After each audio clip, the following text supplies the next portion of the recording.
everyone, welcome back and back to my channel. There's not much to do when all I So this is our very requested video and this is a story type video. And story की जो main character है वो मैं हूँ, main character, क्योंकि ये story मेरी ही है। एंड जब मैं सेकेंड क्लास में थी तब की स्टोरी है, तो let's get started now. So this story very little story because ये बहुत ज़्यादा छोटी स्टोरी है, बट इसमें आपको मज़ा भी आने वाला है एंड ये थोड़ी बड़ी सीरियस भी है। तो स्टार्ट करते हैं। सो तब मैं थी सेकंड क्लास में एंड मुझे अभी तक याद है, मेरे को भी थोड़ी मोड़ी याद आती है उस स्टोरी की, कि जब मैं सेकंड क्लास में थी तो हमारा रिपब्लिक डे आने वाला था। तो मुझे डांस का, सिंगिंग का बहुत ज़्यादा, डांस का तो नहीं पर सिंगिंग का बहुत ज़्यादा शौक था। सो मुझे सिंगिंग मिली नहीं करने को क्योंकि बहुत छोटी थी मैं, एंड डांस मुझे मिल गया। तो मैंने डांस में कंपटीशन मतलब ले लिया। मैंने भी अपने नाम लिखवा दिया कि मैं भी डांस करूँगी रिपब्लिक डे वाले दिन। सो मैंने डांस तो लिखवा दिया। रिपब्लिक दिन, जिस दिन रिपब्लिक डे था उस दिन मेरे घर पे पूजा थी। तो मम्मी ने बोला कि तुम मत जाओ स्कूल, तुम घर पे ही रहो। मैंने बोला नहीं मम्मा, मैंने पहली बार डांस लिया है तो मैं तो जाऊँगी। तो मम्मी ने बोला ठीक है जाओ, फिर गार्जियन लेने आ जाएंगे तुम्हें, तो फिर अच्छे से बैठ के चली आना, मतलब कहीं जाना वाना मत। फिर okay, I am a great, फिर मैं कहीं जाऊँगी नहीं, आप मैं मम्मा ने बोला ठीक है। तो सेकंड क्लास में थी लेकिन मैं मैच्योर थी, मतलब मैं थी कि मैं किसी के साथ आती जाती नहीं थी, मतलब मुझे कोई बहका नहीं सकता था जल्दी। तो मम्मा ने बोला कि थोड़ी है इसलिए इसको मैं भेज देती हूँ। और मैं बहुत रोने लगी थी, मतलब मम्मी मुझे भेजती नहीं, बहुत रोने लगी थी क्योंकि मेरा डांस था।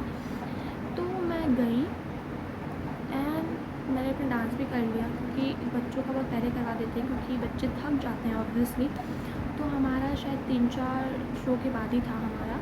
सो डांस, जब मैंने डांस कर लिया ना तो मेरे माइंड में ये नहीं आया कि जब छुट्टी होगी तभी सबके पेरेंट्स आएंगे लेने। मुझे ये आया कि मेरा डांस तो हो गया तो पेरेंट्स आ क्यों नहीं रहे हैं मुझे लेने।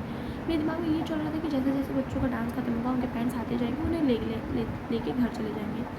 बट मेरे दिमाग में ये तो था नहीं कि नहीं भाई छुट्टी होगी तभी मैं घर जाऊँगी, तभी मेरे पेरेंट्स आएंगे। बट मामा ने मुझसे एक चीज़ कही थी कि हो सके तो कोई गार्जियन ना जा सके। तो हमारे बगल में एक दीदी रहती थी, थोड़ी दूर पर 20 कदम की दूरी पर रहती थी। तो वो भी जाती थी, बाईसाइकिल से जाती थी एंड मैं गाड़ी से जाती थी। बट उस दिन गाड़ी नहीं आती थी। आपके स्कूल में भी ऐसा होता है कि फंक्शन वाले दिन स्कूल वाले गाड़ी नहीं भेजते हैं, तो हमें जाना था। तो मेरे को गार्जियन ने पहुंचा तो दिया, बट मामा ने मुझसे कहा कि अगर बाई चांस अगर कोई ना आए लेने तो इन दीदी के साथ बैठ के तुम आ जाना, अगर ना आए तो बाई चांस। तो मैंने बोला ठीक है पापा। तो बहुत देर तक जब मेरा डांस वांस ख़त्म हो गया तो मैं बहुत देर तक बैठी रही। हम लोग को मिला भी बहुत सारी चीज़ें, गिफ्ट्स वगैरह मिले, खाने के लिए भी मिला। तो फिर मैं बैठे मैं डांस देख रही हूँ, कोई आ ही नहीं रहा है मुझे लेने। एंड मैं 2-3 लोगों को भी ऐसे देख रही हूँ जो मेरे गाँव के भी हैं, क्योंकि ऑब्वियसली मेरे गाँव के भी बहुत सारे लोग जाते थे पढ़ने। लेकिन मेरी इतनी हिम्मत नहीं हो रही थी कि मैं जाकर उनसे पूछूँ कि आप जा रहे हो गाँव, मतलब आप घर जा रहे हो तो मुझे भी लेते जाओ। मेरी इतनी हिम्मत नहीं थी। तो मैं ये भी देख रही थी कि बच्चों का जैसे जैसे ख़त्म हो रहा था ना, उनके पेरेंट्स गिफ्ट उनको मिल रहा था, उनके बाद उनको लेके चले जा रहे थे। तो मैं सोच रही थी मेरे पेरेंट्स क्यों नहीं आ रहे हैं। तो फिर जो दीदी थी उनका भी डांस ख़त्म हो गया, बहुत देर तक मैं बैठी रही।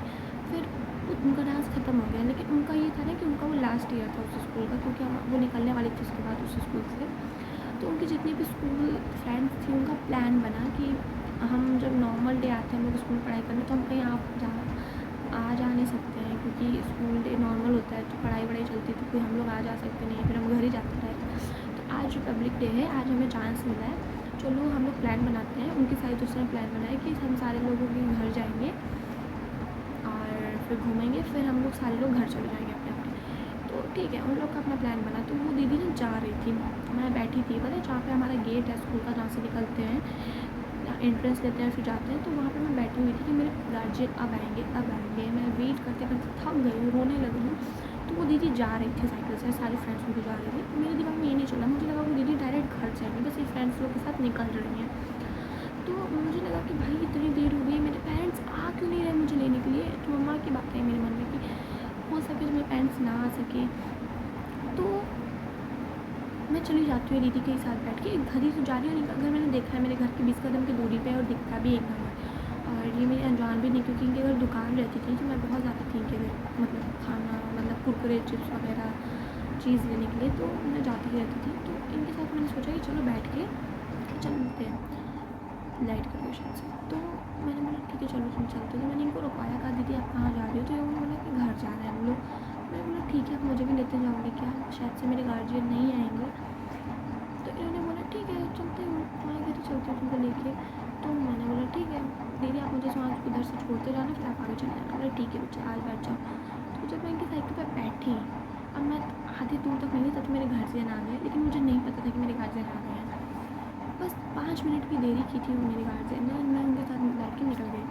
तो मैं इतनी चालाक थी कि मुझे पता था कि मेरा जो घर का रास्ता है वो इधर से जाता है ना कि इधर से। इतनी मेरे दिमाग में थी उस समय, भले मैं कितनी भी सेकेंड क्लास में थी। तो मुझे पता था कि दीदी रॉन्ग रास्ते लेके जा रही है मुझे, और इनकी सारी दोस्त भी उसी तरफ जा रही थी, ये भी उसी तरफ जा रही थी। तो मेरे मन में था कि दीदी आप उधर क्यों जा रहे हो, हमारा घर तो इधर है ना, आपको इधर जाना चाहिए ना। तो शी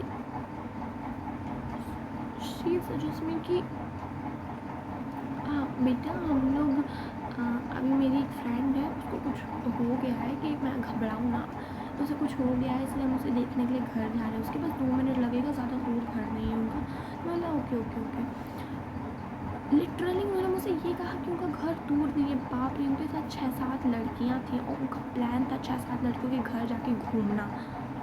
एंड उनका घर हमारे घर से डायरेक्ट अपोजिट। उनको बोली थी ना कि उनके घर पे जाना है भाई, 6-7 लड़कियों के घर जाना है उन्हें। तो उन्होंने मुझे पहले ये बात क्यों नहीं बताई जब उन्होंने निकला उससे स्कूल से जो। और उनका घर इतना अंदर अंदर, इतना अंदर अंदर, मैं आपको बता नहीं सकती हूँ। बाप रे, उनका घर बहुत अंदर था सारी लड़कियों का। और उन्होंने मेरी सही बताऊँ तो मैं सारे सीनियर्स के घर घूम चुकी हूँ, सबके घर उन्होंने मुझे लेके गए। मेरा दिमाग बैठ ही नहीं रहा है, मेरे को समझ में आ गया था कि मेरे परिवार वाले मुझे खोज रहे होंगे, मुझे मैं घर जाऊँगी, मेरा बुरा हालत भी है। बट ये नहीं समझ रही थी। मैं इनसे इतनी बार बोली दीदी प्लीज़ चलो घर, चलो घर, चलो घर। कोई कुछ नहीं बोलेगा, मैं हूँ ना तुम्हारे साथ, तुम तो बच्ची हो, तुम क्यों इतना डर रही हो। एंड मुझे पता था भाई, बच्चों को पता चल जाता है कि अगर आप कहीं चले गए हो, कहीं नहीं जा रहे हो, तो आपके पेरेंट्स पे कैसे बीतेगी, क्योंकि आप उन पेरेंट्स के साथ रह रहे हो अपने घर पे, आप उनके बिहेवियर्स देख रहे हो। तो मेरे पेरेंट्स ऐसे थे ना कि मतलब बहुत प्यार करते थे, बहुत लाड लेते, बट ऐसे मतलब कहीं घूमने नहीं जाने देते थे। मतलब घूमने तुम बाहर निकलो, ये करो, किसी के साथ नहीं। और कोई ऑब्वियसली क्यों भेजेगा किसी के साथ। और वो दीदी ने सबके घर घूम चुकी हैं, सारे लोगों के घर घूम चुकी। एंड फिर उनके साथ वापस आते वक्त थी 2 दीदी और थी, जो कि हम लोग के घर से उनको और उधर जाना था, तो उनके घर वो नहीं जाने वाले थे। लिटरली मैं यहाँ पे बैठ के सबके घर घूम रही हूँ, मुझे डर है कि मेरे पेरेंट्स मुझे खोज रहे होंगे, कितनी सारी बातें हो चुकी होंगी। बताओ सेकेंड क्लास की बच्ची, आई थिंक मुझे लग रहा है मैं आपको क्लास का थोड़ा अंतर बता रही हूँ, शायद से मैं सेकेंड क्लास में नहीं थी I think, but second class ही याद आ रहा है मुझे। तो कोविड के बाद, ओह सॉरी कोविड के बाद हुआ था। तो कोविड के बाद आई थिंक कोविड जब लगा था तो मैं 3rd में थी, और कोविड के बाद ही वाली हुई है तो मतलब 4th में थी। तभी मैं बोली इतनी चालाक कहाँ से थी मैं सेकेंड क्लास में। मैं आई थिंक शायद से 4th में थी। एंड गाइस मेरे को डर लग रहा है कि अभी कितनी कितनी बातें हो गई होंगी, क्या क्या हो रहा होगा। मैं दिमाग काम नहीं कर रहा है मेरा, ये घूम रही है एक्चुअली मेरी दीदी। मुझे इन पर इतना गुस्सा है कि प्लीज़ आपने बता क्यों नहीं दिया उस समय कि मुझे कोई टीचर छोड़ देता घर पे या तो कोई और। मैंने आपसे बस इसलिए मदद मांगी, और हम लोग बहुत पहले का घर पहुँचे। गाइस मैं 3 घंटे से घर नहीं आई हूँ, छुट्टी हो चुकी है, छुट्टी होने के 3 घंटे से मैं घर नहीं आ रही हूँ। लड़की घूमती जा रही है, घूमती जा रही है। एंड जब हम लोग को घर जाने की बारी है, और सारे लोग खोज चुके हैं मुझे, सारे लोग मुझे इस गांव में उस गांव में पूरे जगह खोज चुके हैं। आई थिंक मेरे मामा ने कंप्लेन भी करवा दी थी कि अगर मेरी बच्ची नहीं मिली तो मैं इस स्कूल पे। सो मेरे दिमाग में चल नहीं रहा है कि मेरे दिमाग में चला जा रहा है कि क्या होगा, मैं घर जाऊंगी, मुझे मार पड़ेगी। जब मैं घर पहुंची, मेरे घर के बाहर लिटरली 10-15 लोग जमा हो गए थे। एंड मैं शॉक थी जी, मुझे तो पता है कि क्यों हो रहा है, मुझे पता है अब तो मैं खाने वाली हूँ। और मैं 3 लड़कियों के साथ डुगुर साइकिल पर चली जा रही हूँ बैठ के। एंड मैं उतरी भी नहीं साइकिल से, मेरी नानी ने मेरे को साइकिल में बैठ के एक लगाया। एंड मैं रोते रोते घर में चली गई। फिर मेरे पे इतना प्रेशर हो गया ना कि मैं अच्छे से बता ही नहीं पाई कि मेरी गलती है ही नहीं। इतने सारे लोग उससे पूछ के बोलने लगे ना कि कैसे हुआ, क्या हुआ, क्यों निकली उनके साथ, क्यों बैठी उनके साइकिल पे, कहाँ गई थी। मेरा दिमाग मैंने काम ही नहीं करा। फिर मामा आए, उनको थोड़ी डाँट वाट तो पड़ी, तो फिर मैंने सारे बात करने शांत बैठी, मेरा दिमाग थोड़ा हल्का हुआ। फिर मैंने बताया कि मम्मा ने बोला था मुझे ऐसे-ऐसे कि अगर तुम्हारे पेरेंट्स ना जाए, गार्जियन ना जाए, तो तुम्हें दीदी के साथ बैठ के चली आना। और दीदी जब जा रही थी, मैंने बोला दीदी मेरे गार्जियन नहीं आ रहे हैं, तो उन्होंने बात बोली कि हाँ बेटा, हम थोड़ा आने में लेट हो गया। तो मैंने बोला इसीलिए तो मैं मेरी दीदी के साथ निकल गई कि दीदी, और लेकिन उन्होंने मुझे बताया नहीं कि वो ऐसे जा रही हैं फ्रेंड्स लोगों के साथ, और वो फिर मुझे छोड़ी भी नहीं घर पे, और वो चली गई अपने दोस्तों के साथ। तो मम्मा को डांट पड़ी, क्योंकि घर में बस मम्मी ने मुझसे बोला था और सबको पता था कि चाहे कितना भी लेट हो जाए, गार्जियन जाएंगे ही इसको उसको मिलने के लिए। सो उस दिन से मैंने कान पकड़ा, और फिर मैंने माफ़ी मांगी भगवान से, अपने घर वालों से, कि आज के बाद मैं किसी के भी साइकिल